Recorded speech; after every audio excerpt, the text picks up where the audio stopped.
Hey everybody, Coach Toolshed here, and in today's video, I want to discuss a particular concept that keeps getting brought up as people continue to fight online regarding The Last of Us Part 2. It's the only thing that people are really seeming to talk about this week in the world of gaming, and the concept of access journalism keeps getting thrown out by many different people. However, I think there are broad misconceptions about the term, and some people seem to think that it equates to saying that somebody is a quote-unquote paid shill, when in fact I will use the term access journalism as it is intended, where saying that someone is a paid shill is not the same thing. If you've been following my channel for a long time, you would know that I don't call people shills, generally speaking, because that's not necessarily how the system works. But what is going on a lot of the times in the gaming world is access journalism, and in fact it is mostly all of the journalism that you'll see in gaming, and even here on YouTube, is becoming more and more prevalent. Access journalism and access game coverage is the name of the game. But because people tend to get their backs up and get all defensive when you're talking about a particular game, if they are someone that is a fan of the game, they think that review scores are maybe more important than some other people might think that they are. But when the concept of access journalism gets brought up, they get very defensive about it. And what I want to do is take it away from the world of gaming and see if we can talk about it as it exists in other forms of media, such as political coverage or even sports coverage. Because what happens is, if you know what access journalism really is, you can recognize it very easily in any form of coverage. No matter if it's somebody writing an expose about a rock band, or if they're doing a deep dive in another country covering some sort of foreign embassy or something like that. It exists in all forms of media to a greater or lesser degree, but in the world of gaming, it is almost entirely permeated with access journalism, and that is the problem that I see as we are going to head into the discussion today. But anyway, that is just my preamble. Let's dive directly into the topic. What I want to discuss first is something that you may or may not know, depending on how closely you follow the world of professional sports. Now, I know a lot of people here don't care at all about sports. Some people probably follow it very closely, but this is how I want to start the discussion off again. This is going to be an attempt to try to decouple the term access journalism from the gaming industry, because I think that people just get too defensive about the term. And I want to remove it from review scores for the moment and just discuss how this actually works.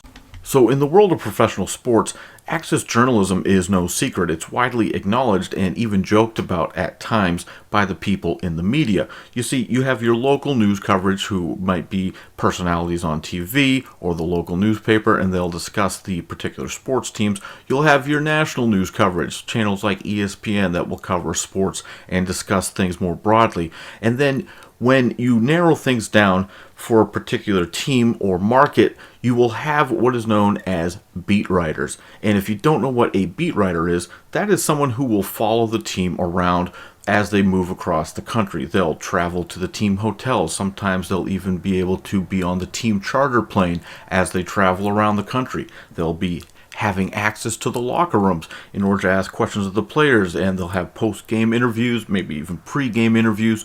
They'll be talking to the coaches at halftime. They'll be in the press room after the game when the press conferences are going on, talking to the general managers, talking to the coaches. When the owners of the teams make themselves available, these guys will be able to line up and ask questions of the owners. They have access to the team that other people don't have. They'll be in the locker room with the players, talking to them, getting private access, getting one-on-one time with them during the day, whether it be at practice or before or after a game. Their job is entirely revolved around having access to the team. They get the inside scoop, but the trade-off for that, for having that inside access, for having constant access to the team, is that they also have to pull their punches. They can't be as critical as someone who doesn't have that connection to the team. If someone gets too far out of line, if they're an access journalist, if they're a beat writer for one of these teams, then players might stop talking to them. Coaches might stop answering their questions or giving them no comments or giving them the cold shoulder. It happens all the time. Particular coaches will single out reporters that they think have given them too critical of a time in their publication, and they will stop asking, or they will stop taking questions from those reporters. Or players will just be like, "No, man, I'm not taking your questions because you burned me in an article the other day." This is how access journalism works in the case of professional sports. Sometimes you'll see a writer for a newspaper team up with an athlete to write a biography for them because, the athletes might want to write a book, quote unquote, but they're not actually going to sit down and put pen to paper themselves. They're going to pay a ghostwriter to do it. And a lot of times that will be a newspaper writer in the market that they work. They'll find someone who's friendly, a beat writer that they trust, who they know will give them a softball, glamorous book review, and they will team up with that person and assign them to be a ghostwriter. And the reason why they will pick particular writers over others is, again, how friendly they were, how nice they were to the player during their playing time. They've built that rapport, they've built up that trust because the player knows that that reporter will never step out of line and be too critical about them. Sure, they can push a little, they might question a coach's decision, they might question a particular draft pick if a player turns out to be a bust, but they can never go full on and give their full critique. And if you ever hear an interview with a beat writer, like say on the radio, you'll hear the radio host often joke, and the beat writers will acknowledge, yes, there's certain things that they can't say. They will admit that they'll get in trouble with the team or they'll lose access if they are too critical. This is how it works in the world of sports. Now, it also applies heavily in the world of politics. And actually, if you Google the term access journalism, you're not going to find anything popping up about the world of video games. No, you're mostly going to find people writing articles going back over the past decade discussing politics, because this is huge in the world of politics. As I mentioned earlier, you can be talking about people who are doing one-on-ones with political figures, writing puff pieces.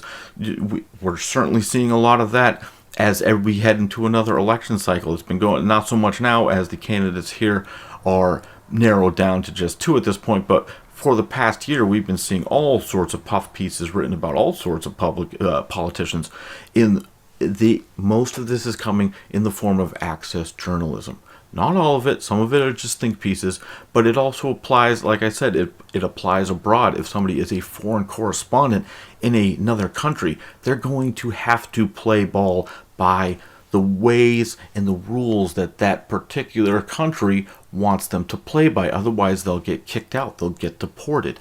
It works that way in the world of politics. You see, it's not just video games, but I think too often we get focused so much, and some people seem to think that just saying the phrase access journalism means that you're some sort of conspiracy theorist, but it's very, very real.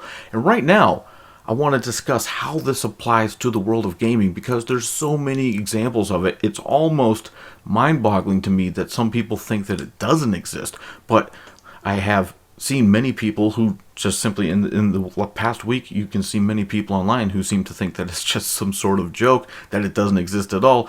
And this is what I wanted to discuss. This is the primary reason why I am making this video, but I wanted to take that time to show you how it works in other forms of news coverage as well. So I'll be honest, I cannot understand when people think that access journalism doesn't apply or doesn't exist in the world of gaming coverage, because there are so many examples of how it exists in the world of gaming coverage, and it comes in so many different forms. I find like it's almost impossible for me to believe that people are not just being willfully naive or ignorant of what's going on, because there's so many examples. Let's discuss a couple of on-the-nose examples in regards to what's going on with The Last of Us 2. Now, again, I'm not casting aspersions and saying directly that because of what's going on here, somebody would give a false impression or a false opinion or a false review of a game. But what I am saying is that if you think that there's no level of human nature or human bias or someone not being able to be fully objective about something in some of these examples I'm going to be talking about, I honestly don't think that I think you might either be in full denial or you just don't understand how the human psyche generally works. But let's just discuss this recent example that's happened. So on my last video and in a couple different comment sections, I've seen people arguing back and forth, and actually this has been widespread. People are saying that only the negative reviews for The Last of Us 2 are honest. And you have another group of people that's saying, well, obviously because the review scores are overwhelmingly high, they must be accurate. Now, I've seen a particular outlet mentioned a couple of times, and there's a personality there that I think really demonstrates how this works to a T. And what I want to talk about is somebody I've briefly mentioned on the channel before. It's a guy by the name of Greg Miller. Now, if you don't know who Greg Miller is, he used to work at IGN. He has a channel, actually multiple channels here on YouTube called Kinda Funny. And Colin Moriarty used to work there. There's a big snafu with all that. Some of you probably know who he is as well. He no longer works there, but him and Greg Miller used to be partners. Now, Greg Miller, he is an industry darling. You will see him on stage promoting games like Anthem. He's someone who fully supports Fallout 76 and thinks it's a great game. Now, why does stuff like this happen? Well, Greg Miller, you see, is someone who is on stage at really every major convention. He's going to be up on stage as a host, as a presenter. When big game comes out, like, for example, last year, Borderlands 3, he was paid for a brief amount of time from Gearbox. I don't know if it was Gearbox or Take-Two directly who was giving him payment, but he was being paid to do a promotional podcast and talk about the game on I believe it was a weekly basis. When the Last of Us 2 reviews came out, he was overwhelmingly positive, calling it a masterpiece. And I've actually seen people in my own comment section saying, well, Greg Miller said it was a masterpiece. And, you know, he's also said that he doesn't get paid. Well, okay, let me show you something, though. Greg Miller announced that they're going to be having a special podcast on Friday. And on Friday, his special podcast is going to include Neil Druckmann and Troy Baker and Ashley Johnson, the people who play Joel and Ellie from The Last of Us 2, and Neil Druckmann, of course, the writer and director of the game. Now, if you can't see the direct implication and the obvious source of access journalism in this case, I don't know what to tell you. Now, again, I don't want to cast aspersions and say that the people working Kinda Funny were giving fake reviews or that they were embellishing or lying when they say that the game is a masterpiece, because having not played the game, I really don't have much of a leg to stand on in that regard. I've never seen the game myself. Aside from the clips we've seen, I haven't felt the game in the controller in my hand. I haven't seen all the twists and turns, so I really can't say. All we know is there's some talk about the leaks. Obviously, I've seen the leaks. I know what they are. I haven't seen them for myself, though. But if you think that somebody is going to be 100% objective and not maybe sugarcoat some things when they're also going to be having the writer of the game and the two major characters of the franchise on a podcast to hype the game up and market the game on the day when it launches, I honestly don't know if you can find a more blatant example than that. It's right there in front of your face, smacking you in the head with a hammer. If you can't understand what it is based on that, well, I guess I'll have to give you a couple other examples. What about when a publisher or developer or some sort of marketing team for a particular game reaches out to people here on YouTube and flies them out to a 5-star hotel and puts them up for the weekend or a couple of days and throws private parties for them and has swag bags for them, and the developers come down and the company president comes down and they all have a big meet and greet and they're all popping champagne and celebrating the launch of the game, and oh, by the way, they also get to have exclusive coverage of the game. They get to have behind the scenes interviews with the developers. They get to make weeks and even months worth of content because of their backstage access, because of the access that they developed with the developers, and taking selfies, taking pictures with these people, acting like they're friendly. This is all part of how it works. They fly these people in, they schmooze them, they say, hey, we've seen the work you've done on your channel, we really like what you've done, why don't you come in, we're going to fly you in on a charter plane, or we're going to send you to this private 5-star hotel for this big soiree party. We're going to celebrate you as a content creator because we really enjoy your work. Now, would you please give us an objective review of the game after you've played it? I mean, once again, to ignore how this goes on, you just have to ignore how the human psyche works. Now, just because every once in a while there's outliers, it doesn't disprove, the exception doesn't disprove the rule. in many cases. So let's look at what happened with this exact scenario in the case of Fallout 76, which is something that I covered extensively back in 2018. But you might remember, people were flown out to a Bethesda event at the Greenbrier Hotel to promote the game. And there was both mainstream gaming media and many, many YouTubers were flown out to play the game. And for the most part, you had people who weren't really all that enthused about the game, but mostly you saw, oh, I'm cautiously optimistic. Oh, I'm very interested to see where the game goes. Oh, I think the world's very interesting, blah, blah, blah, blah, blah. And there was really only one person out of all the waves of people who went through this Bethesda process who really trashed the game. And that was a YouTuber by the name of Gopher. And he is the only one who was very critical after playing the game. And what happened? He was the outlier. He was really the lone voice of dissent among all of the people who had access to this event. And how did that game turn out at launch? It was one of the worst launches we've seen in gaming. In fact, I don't think I've ever played a buggier game at launch than Fallout 76. The fact that it even connected to servers is still astounding to me, because with all the other technical difficulties that they have, I don't even understand how that happened. But that's a prime example. Even people that were die-hard Bethesda fans at some point mostly admitted the problems with that game. But most of the people who went to that Greenbrier event, you will hear they did podcasts afterwards. Some of them had some mild critiques, but for the most part, it was very passé, very sugar-coated. Again, only one person stood out in that entire time and really called that game out for the problems that it had and the garbage disposal fire that it ended up being at the end of the day. And that was Gopher. And people said, oh, well, everyone else has this opinion. He's the outlier. Well, he ended up being the only person who actually seemed to be telling the truth. Now, this relates to The Last of Us 2, because right now people are saying, oh, Skill Up has the only review that is accurate. Well, we don't really know. The problem, like I said in my last video, when only 100 or so people have actually ever been able to give their opinion or play the game, it's kind of hard to actually think that I'm going to get a accurate review from early reviewers. Just because somebody is an outlier, maybe they're right, maybe they're wrong. Remember back with Death Stranding, the reviewer called Stevivor put out a review saying the game was absolute trash, and people were all over him for that, saying, oh, Kojima doesn't make bad games, this guy gave it a 30, this is unbelievable, how could he have done this? And for many people, his review was dead accurate. I know for me, I also could not stand Death Stranding at the end of the day after I beat the game, and I had no good feelings about it. So for me, the outlier score in that case would have been accurate for me as well.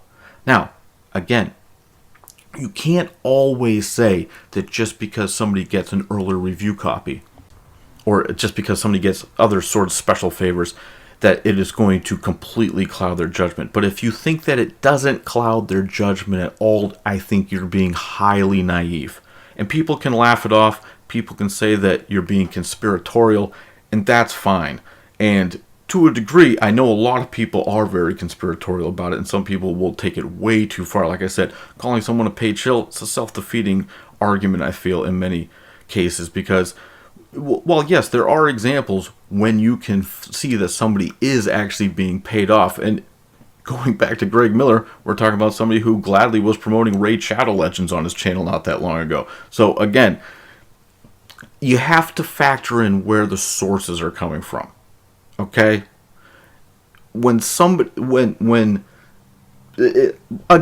Actually, I did another video about this.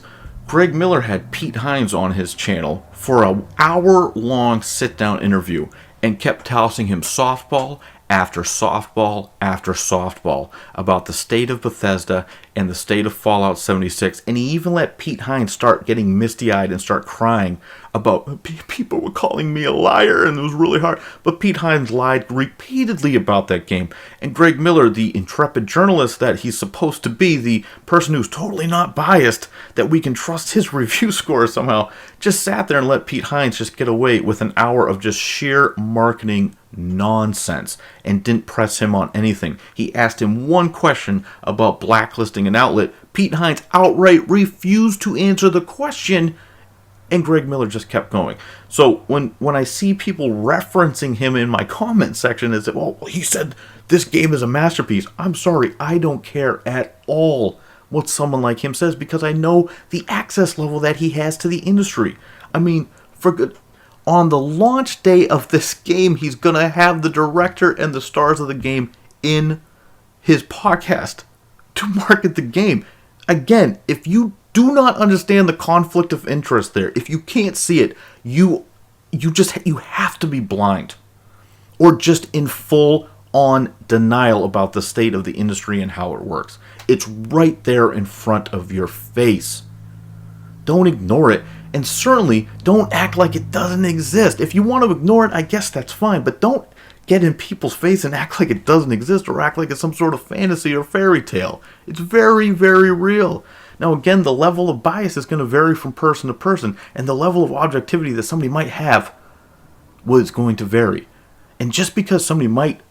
let's discuss this, because I know what the counter argument is going to be. Well, sometimes people get early review copies, and sometimes people get early access, and the reviews still come out poorly. Yes, that can also happen. Because in the world of game reviewing especially, we have a major problem with the hive mind. And we also have a major problem with the fact that no one really wants to give a game a very low review score because it really stands out. Why do you think so many games and so many review scores end up with an 8? It's because 8 is a safe number. You give a game an 8, nobody's ever going to question it. You're acknowledging, yes, while I did like the game, but there's some issues with it. Or the game was mostly perfect, but there's a few flaws, but I'm not going to give it a 9 or a 10 because that might stand out. I'm not going to give it a 6 because that's going to be too low. But an 8, no one's ever going to question that score. You're never going to be the outlier if you give a game an 8. Even if the game is bad, outright bad, say like Fallout 76 or Anthem, if you gave that game an 8, people aren't really going to roll their eyes too much. It's not going to stand out that much. If you gave the game a 10, people are really going to notice. But in the world of gaming, just because the internet hive mind has told you that a game is an 8, that's just because stuff is a safe score. Why do you think everything scores with a 7 or an 8? These outlets are afraid to give games very low scores. Think about this. Fallout 76, truly one of the worst game launches we've seen. Now, has the game improved since then? To a more or less degree, absolutely. You cannot look at coverage and footage of the launch of that game and compare it to now. It clearly was a disaster at launch. Barely functional. Yet that game still has what should be a medium review score. It has like a 50 for a review score on aggregate. Now, how does that happen? It's because in the gaming industry, reviews are a joke. Even talking about reviews sometimes feels like a pointless exercise and a joke. Because review scores in the world of gaming is they're so asinine. None of the reviewers are willing to go too low. They're just not. Give a game a 10, give a game a 9, give a game an 8, sure, no problem. If you really hate it, give it a 7. That's how low most of these people will go. 6.5, people are like, oh my goodness, they give it a 6.5. In any other part of the entertainment industry, let's look at movie reviews. If a movie critic doesn't like a movie, they got no problem giving it 1 star out of 5. That would never happen in the world of gaming because there's so much access required. People have to have you clicking on their videos. They have to have you clicking on their articles. They have to keep friendly with these publishers and developers because really, there's not that many big-time publishers. There's probably really only about 10 huge publishers that you have to keep track of, and you have to stay friendly with them or you lose access. Look what happened when Kotaku leaked something about Fallout 4 6 years ago. Bethesda still will not give them review copies. They lost their access. That's how it happens. If you are too negative for too long, you will get your access revoked. Again, going back to the example of Kind of Funny, Greg Miller gets access to everything. They get spoiler casted on everything. They get exclusive reviews. They get to talk to the developers and the presidents of the companies and everybody else. They get all sorts of people coming in there. The other side of the coin, because they're mostly positive about everything. Look at the other side of the coin. Colin Moriarty left. Kind of funny. Now, the reason why he left is not because of the coverage, per se. I think a lot of people already know that. I'm not going to get into that. But he's someone who's viewed as more negative about games, or at least more critical. He's still very positive about a lot of games, but he's much more critical. He has a much more critical eye towards games. And now you see a lot of people will completely blacklist him and won't give him any review copies. It's because over time, if you get pegged as a wild card or somebody that they can't rely on to market their game or hype their game up properly, publishers are going to stop doing business with you. Developers are going to stop talking to you. This is just how it works. And over time, if you give too many negative reviews, you're just going to be out of the industry. You're going to be someone like Mac from Worth a Buy who just never gets review copies because he's very negative about a lot of games because he points out stuff that's critical. Now, he still praises games that he likes, as he should.